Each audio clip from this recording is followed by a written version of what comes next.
Thank you so much for joining us today. One of the things that came out of October 7th is connections. And social media has made it a lot easier to connect to amazing individuals doing impactful things in communities. And I've been following your journey and your work, and it inspired me. You know, and I say it starts with, like I say, like my connections and friendships now starts with DMs, and being able to connect to people who are deeply engrossed in what I call like the pro-Semitism sector, the Jewish joy and resilience, and being able to do things that need to be done, especially after October 7th, right? There's this, we call it like almost like a recalibration, right? Yeah. But the work that you're doing is so critical. So tell us a little bit about yourself, and you know, your career, you know, as you're building this this beautiful Jewish Renaissance of engagement. Well, first of all, thanks for having me here, Aaron. It's nice to get to speak with you again. And also, yeah, you're right. The technology of the DM makes things a bit easier to connect with real people. And I would say that influential people as well, rather than having to just email somebody and maybe they get back to you. So I just want to say thank you for that. And thank you for the work you're doing with your app Emissary, bringing people together in advocacy. So I'd say that, you know, after October 7th, obviously the world really shifted. And it was it was like for me, and I know a lot of people, a complete reset and a wake-up call. So for many years, you know, I've been a musician that loves Torah, that loves God, and I've been traveling around to many different communities, sharing prayer and song.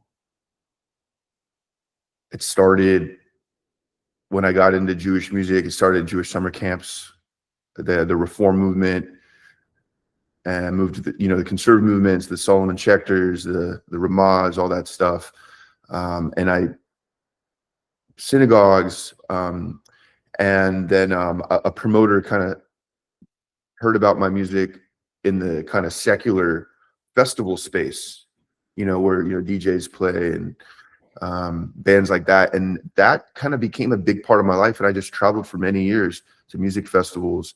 But what I did was I was like, wow, there's all these Jewish people at these music festivals, but they're not doing a Shabbat. So I started pitching to these festivals like, hey, like, why don't we do a Shabbat set?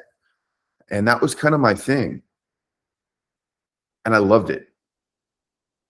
And there were so many people who would join us in those gatherings at these festivals that weren't Jewish, that maybe heard of Jews being not favorable in their narrative. And I was literally able to watch bridge building and transformation happen in real time.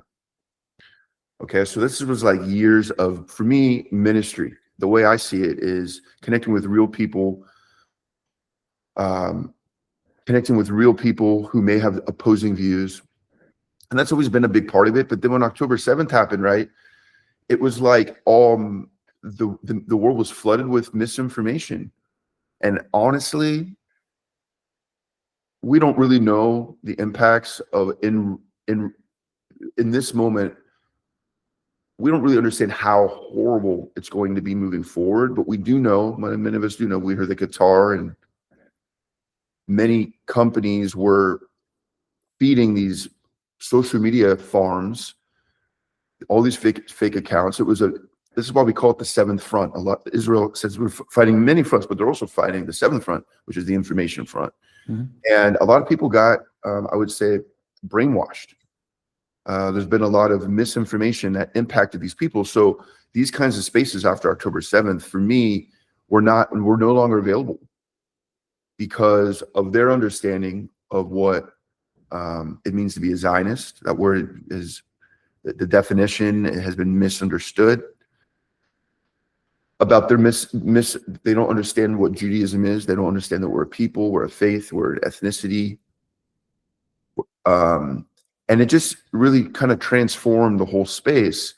And it brought me into a place now where, you know, I realized,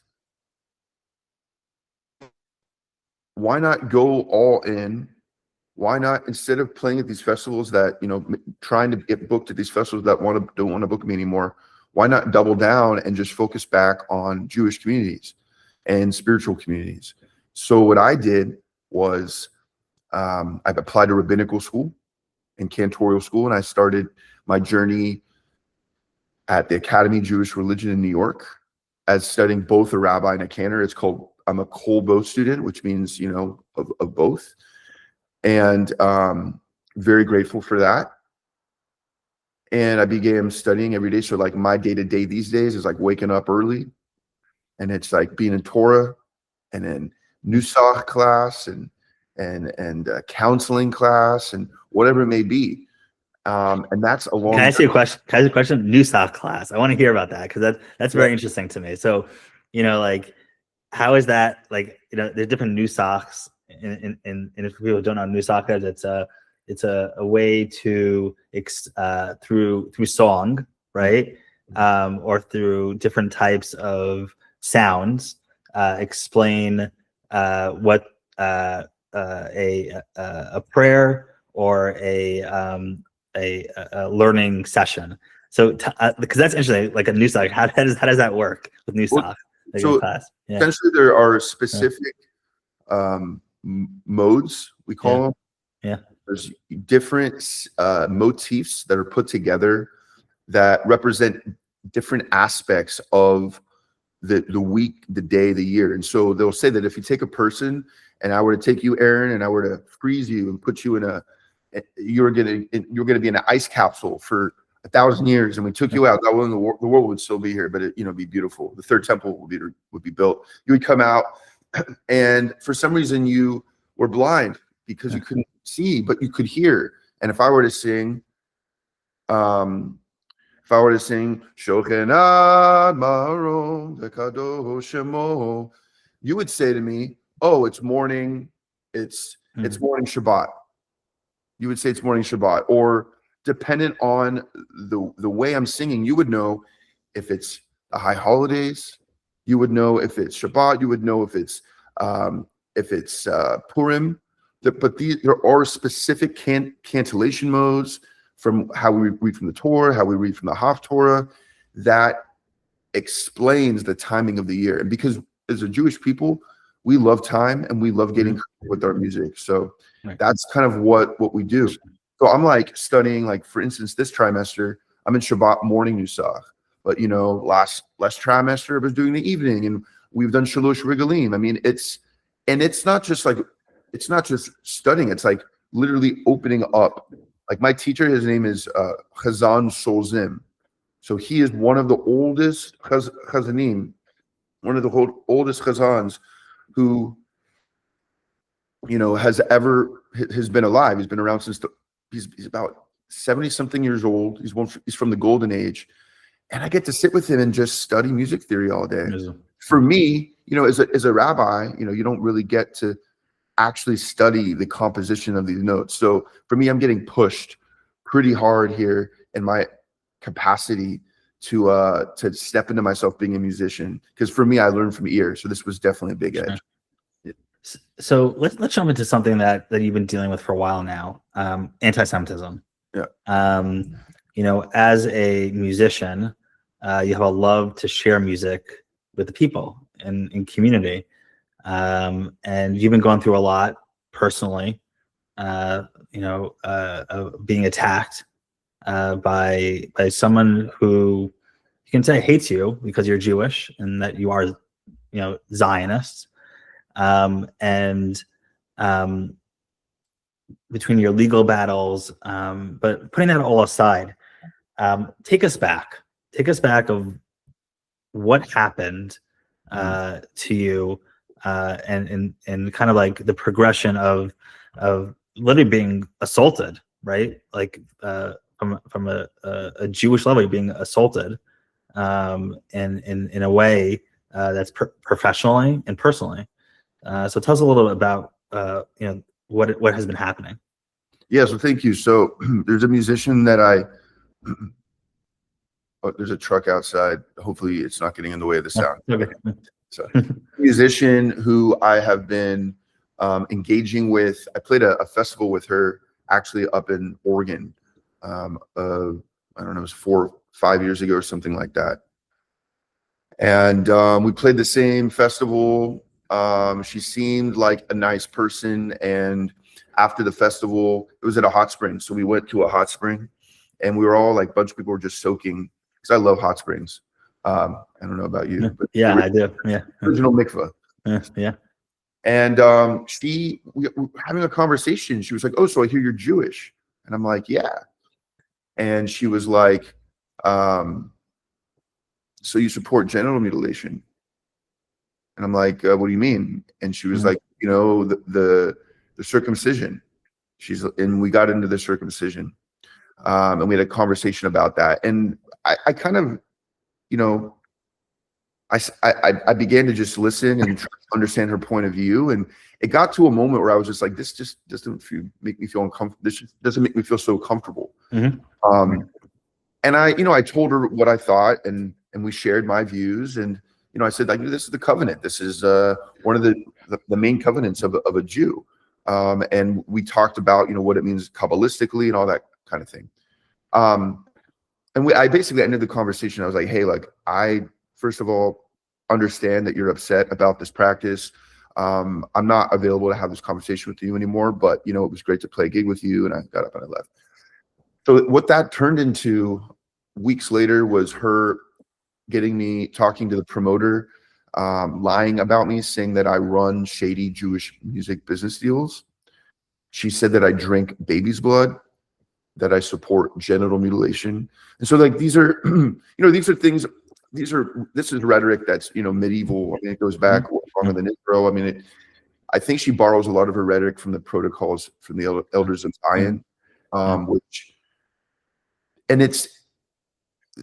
it basically went like that for a good year and a half, where she would contact different music festivals, tell them not to book me, or other artists, tell them not to book me. And it was like this thing where I would have a conversation with a friend and they would say, hey, this woman contacted me and she's saying this about you. Is it true that you support? And I would be like, no. Like, she got on the phone, we had a conversation. It wasn't very fruitful. It began at her yelling and blaming. And so I just was like, okay, well, this isn't really helping. I tried to make peace. So got off the phone, and it just continued after that. And so I said to her, there was a festival that she was trying to get me canceled from, because we played the same stage at the same day. So she actually was opening for me at this festival. So I had to tell the festival, like, hey, we're not, I'm not going to cancel my gig. They were very helpful, and they put us in different tents, and they were very great with all that. And then the next thing that happened was she just kept going. And I said, look, I texted her. I said, if you continue this, I'm going to have to send you a cease and desist letter. And she got even more angry, and she ended up sending me all these voice notes of her saying, oh, are you upset because I don't like about her, because I don't, that you're doing genital mutilation? Like, it went into all this of her, like, yelling, blaming me for things I've never done. My attorney sent her a cease and desist letter. She replied and basically said she wasn't going to stop, and she didn't. Wow. It would happen like every 6 months. I would get a message from her, something weird. It even came to when the lawsuit came out at Harbin Hot Springs. We named her as one of the artists that they booked, because she essentially on her social media was praising Sinwar and celebrating the October 7th massacre. And Harbin Hot Springs canceled me for writing, because they said it was about security concerns. We were going to play a Hanukkah concert, but they canceled because of that. So I'm not going to get into the details of the case right now, but it's not just like we ended up talking about her. Then she went online and publicly defamed me. She made all these posts about me. Let me just share, the entire time I've been quiet about this. I haven't said anything to anyone publicly because I have been taking screenshots and just saving everything. And then a few months later, I get an email from her in the middle of the night that says, I don't know how the exact wording, but around something of, good luck getting booked at any music festival that wants talent, you Zionist scum of the earth, at like 4 a.m. So it started kind of turning into like stalking, like weird kind of creepy. Yeah. But then after I booked this show playing in Nevada City, that we just played a gig at the Inner Path, and we also did a gig in San Rafael. Both gigs actually ended up selling out because of this person, because of her intense cancel action. But she ended up sending me horrible messages, like in the middle of the night. She sent me a Friday night message, which said that my religion breeds Zionism, terrorism, and domination. She went into these groups and said that like, how dare they bring a Zionist? She worked with the Nevada City for Palestine to also essentially try to get my concert canceled. So just basically just a lot of libel and defamation and threats, and even to the place where she sent me a video saying that she was going to show up to my gig. Literally, like, sent me a video. Like, you have to think to yourself. She even sent my law firm a threat, a voice memo threatening my lawyers. So first of all, I think she's just unhinged. And I think that she might be, she's unhinged and she's angry. And from what I've also heard is that she says that she's a First Nations Indigenous woman, which she totally could be. I'm not saying that she's not. But usually when I speak to different Indigenous people, ever since this happened, I'm friends with Indigenous people even before this. But the people who reached out to me have said to me they think the reason that she is so angry has to do with the fact that she might not actually know her Indigenous faith or know her people, and she's acting out of anger. That a lot of people that don't know where they come from, like most Indigenous people, would never misrepresent their people and attack a Jewish man because of their faith and because of their identity. And I honestly feel horrible that I had to come out and actually speak about this publicly. Right. I never wanted to have to come out and speak about this publicly, but my law firm that I work for said, Mikey, first of all, this is happening everywhere. Okay, so you need to go online and you need to speak directly to her and you need to push back. And that's what I did. And when I did, it basically opened up I didn't know that there were thousands of people around the world that actually cared. And I didn't know that there were dozens of people that were attacked by her. Like, she has been targeting Jewish communities, targeting Jewish people, targeting other human beings. And so in a way, the process of me coming out and speaking about this, I feel vindicated, because finally I feel that there's other people like yourself. Like, if this didn't happen, I wouldn't have met you. Right. So that's a bit about this individual. She was also able to successfully get me canceled from the Nevada City sound healing at Ecstatic Dance from her pushback. I wanted to show up and offer a sound healing either way, but they also quoted security concerns. But if it was really about security concerns, then why did they offer me to come and to show up as a guest? So that's kind of like right now. You saw it with Guy Hochman. I don't know if you saw it. Yeah, sure. He was canceled this past week around security concerns as well, and also around the idea that he wouldn't necessarily say that he wouldn't make a post about the atrocities in Gaza. We're living in a society right now that if you don't go along with the narrative of the anti-Semitic brain rot in our country, that Jews are literally being canceled from cultural spaces. So that's the issue when we allow people like the person I'm dealing with get away with it. Yeah, I think it's funny. It's like there's different types of tactics that enemies use, right? And there's financial, right? Because it's just reputation. And then there's the psychology behind it, right? where it's taking up a lot of your headspace, right? And obviously it's the financial part and reputation part, but these tactics, what we're seeing is it's like the anti-Israel, anti-Jewish movements have been empowered, right? And I think part of that is they see all this crap that's on social media, right? All this hate, and it just gives them that fire, right? It says like, yes, I agree with that. I agree. I'm gonna go further with Mickey, And so one of the things that I, at least I've seen, and we see, I live in New York, and it's basically, I think it's now over 300% increase in anti-Semitism. And then we're seeing like this jump in hate on social media, and then these haters, right? And these people who are waiting for this moment, it's like their time to shine, and then they target you because you do put yourself out there, right? You do show your love for Judaism. You do show your love for community, and I think that scares them, right? Like it's one of those things that it scares them to know that you're willing to use your voice and your platform to build community and to show Jewish values and the beauty of Judaism and the fact that you're studying to be a rabbi, right? And that scares them because we've been around for over 3,000 years, right? Our traditions have lived on, right? And that scares the other side, right?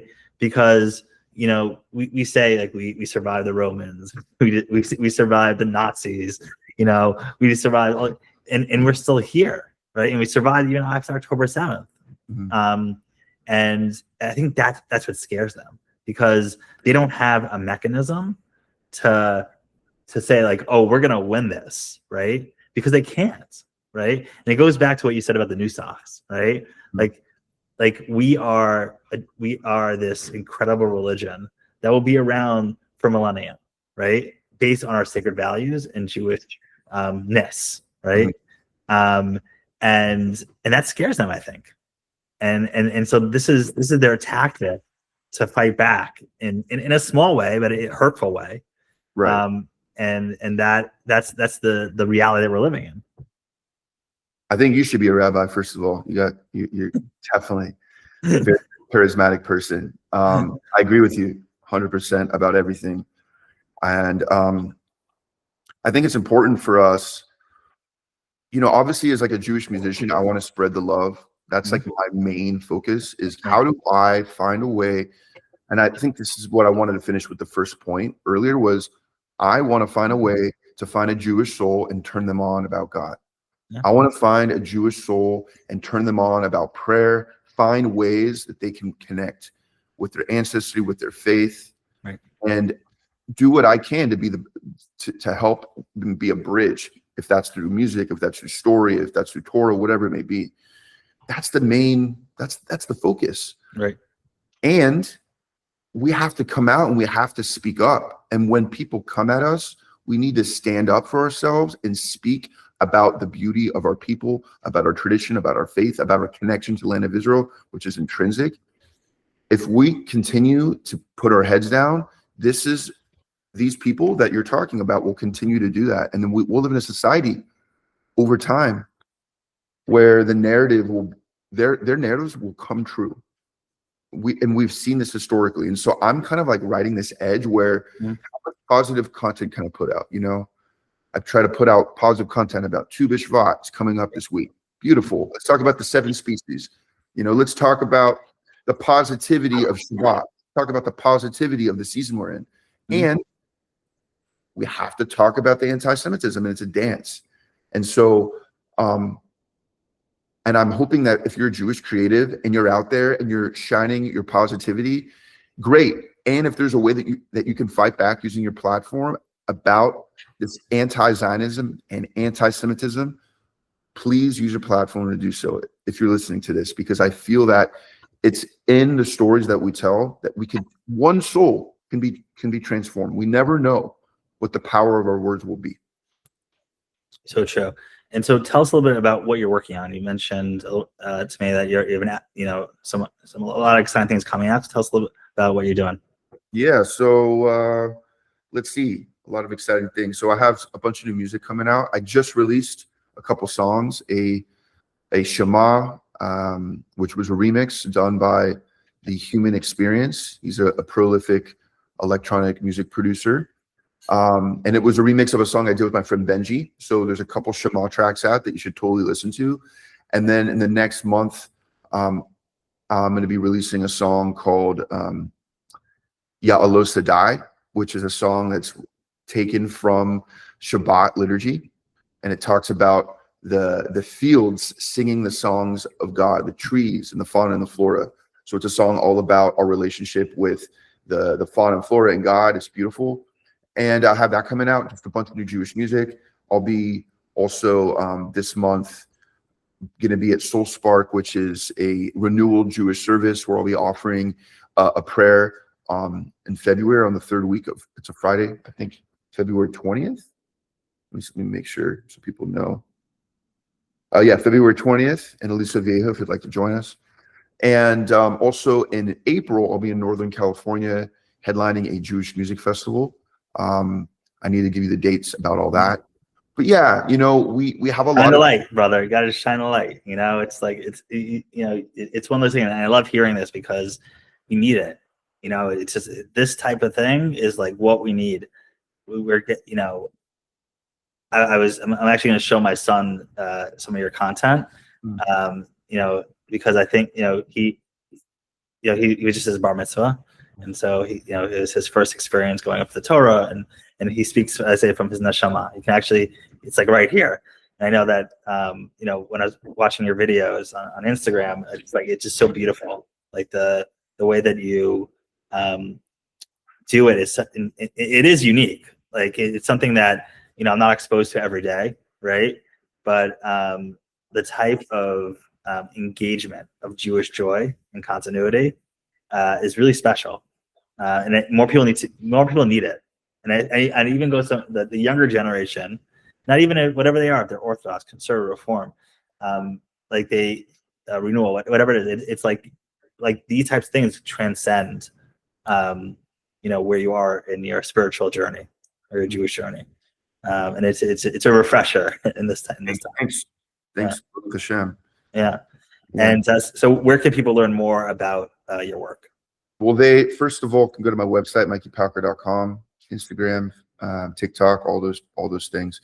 You could Google. And also just saying on Sunday, this Sunday, if this is coming up before that, I'm hosting a Tu B'Shvat song circle. So we're going to come together, honor the 7 species, do a Seder. It's in Pico Robertson. So if you live in LA, you'd like to come, DM me. Would love to see you. So thanks for chatting today. I really appreciate it, Aaron. And thank you. We'll be in touch and look forward to hearing more about your successes. And then I wish you luck in this. I know it's difficult, but what you're doing is so important. And I truly appreciate everything. Thank you.